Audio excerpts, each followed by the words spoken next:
ఇంకా 6 గ్యారెంటీ నుంచి మాట్లాడమంటే అవి పక్కకు పెట్టి మీరు 26 జనవరి రోజు నేను సంక్షేమ పథకాలు ఇస్తాన్నారు. కొండ నవి ఎలకలు కూడా పట్టలే మీరు. ఒక్క మండలంలో ఒక్క గ్రామం అట. ఏమన్నా పైలట్ ప్రాజెక్ట్ అది ఏమన్నా? మీరు ఏమన్నారు ఎలక్షన్ ముందు ఏమన్నారు? 2500 రూపాయలు అందరికి ఇస్తాన్నారు. ఎంతమందికి ఇచ్చారు?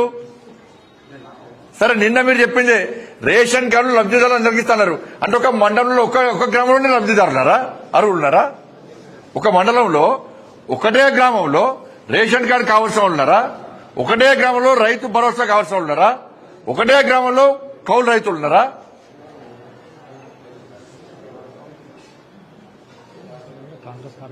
ఇదేం ఇది ఇక్కడ పద్ధతి అంటే ఆ మండలంలో మిగతా గ్రామాలందరూ ప్రజలు ఓట్లేదు మీకు? ఒకటే గ్రామంలో ఓట్లు ఇచ్చినా మీకు? కానీ ఇచ్చే యోచనలో ప్రభుత్వం లేదు. ఇద్దామన్నా ప్రభుత్వం దగ్గర పైసలు లేవు. ఉన్న పైసలు కాబట్టి ఢిల్లీలో కప్పం కడుతున్నారు. పొట్టు దోసుకుంటున్నారు. ఇది పెద్ద 14% సర్కార్.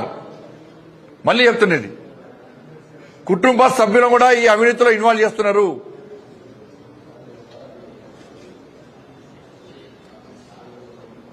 కాబట్టి 26 జనవరి కోసం ప్రజలు ఎదురు చూశారు. అరే ప్రభుత్వం రేషన్ కార్డు ఇస్తుంది కావచ్చు, రైతు భరోసా రైతులకు 15,000 రూపాయలు ఇస్తుంది కావచ్చు, కౌలు రైతులకు కూడా 12,000 రూపాయలు ఇస్తుంది కావచ్చు, ఇంటింటికి రేషన్ కార్డు ఇస్తారు కావచ్చు అని ప్రజలందరూ ఎదురు చూస్తే మీరు ఒక్క మండలంలో ఒక్క గ్రామానికి ఒక్క గ్రామంలో మీరు చేస్తామంటే ఇదంత చీటింగ్ ఎప్పుడు ఆలోచించండి. ఇవాళ గింత దుర్మార్గ బుద్ధులు ఆమె గింత అన్యాయం చేస్తారా తెలంగాణ రాష్ట్ర ప్రజలకు? మీరు వాళ్ళ మీద చిత్తశుద్ధి వచ్చినారే. గ్రామాల్లో రైతు వేదిక పైసలు మాయే కేంద్ర ప్రభుత్వానియే, ప్రకృతి వనానికి పైసలు కేంద్ర ప్రభుత్వానియే, శ్మశాన వర్గ పైసలు కేంద్ర ప్రభుత్వానియే, కమ్యూనిటీ హాల్ కూడా కేంద్ర ప్రభుత్వానియే, 14th ఫైనాన్స్ 15th ఫైనాన్స్ కూడా కేంద్ర ప్రభుత్వానియే, గ్రామీణ సడక్ యోజన పైసలు కేంద్ర ప్రభుత్వానియే, సిఆర్ఎఫ్ నిధులు కేంద్ర ప్రభుత్వానియే, నేషనల్ హైవేస్ కేంద్ర ప్రభుత్వానియే, రైల్వేస్ కేంద్ర ప్రభుత్వానియే, లైట్లు పోల్స్ కూడా కేంద్ర ప్రభుత్వానియే, సబ్ స్టేషన్ కేంద్ర ప్రభుత్వానియే.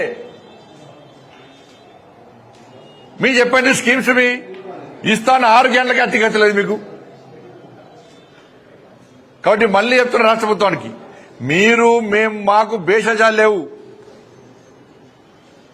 మాకు వేరే కుట్ర యత్నాలు మాకు లేవు. వీలక మేము కలిస్తేనే తెలంగాణ రాష్ట్రానికి అభివృద్ధి జరుగుతుంది, తెలంగాణ రాష్ట్ర ప్రజలకు న్యాయం జరుగుతుంది. నేను మళ్ళీ చెప్తున్నా కేంద్ర ప్రభుత్వ యొక్క సంక్షేమ పథకాల పేరు పక్కా పెట్టాల్సిందే, పెట్టి తీరాల్సిందే. లేకుంటే నేరుగా లబ్ధిదారులకు ఇస్తాం. ఆలోచించడానికి కొడతాను నేను.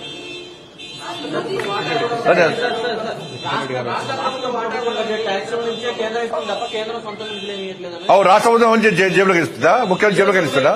అరే మరి రాష్ట్ర ప్రభుత్వం ప్రజాస్వామ్యం కాకుండా ఇంకొన్ని సమయిస్తుందా? అరే పన్నులు ఇక్కడ కూడా కడుతున్నా ప్రజలు, ఎక్కడైనా పన్నులే. కాబట్టి అంటే ముద్దించుకిస్తారా పైసలు? ఎందుకు ఇస్తారు? రాష్ట్ర కేంద్రం ఇష్టం రాష్ట్ర ప్రభుత్వం ఎందుకు గ్యారెంటీ అమలు చేస్తలేదు? ఇంత పన్నులు కడుతున్నాము, ఇస్తాను హామీలు ఎందుకు నెరవేర్చలేదు రాష్ట్ర ప్రభుత్వం?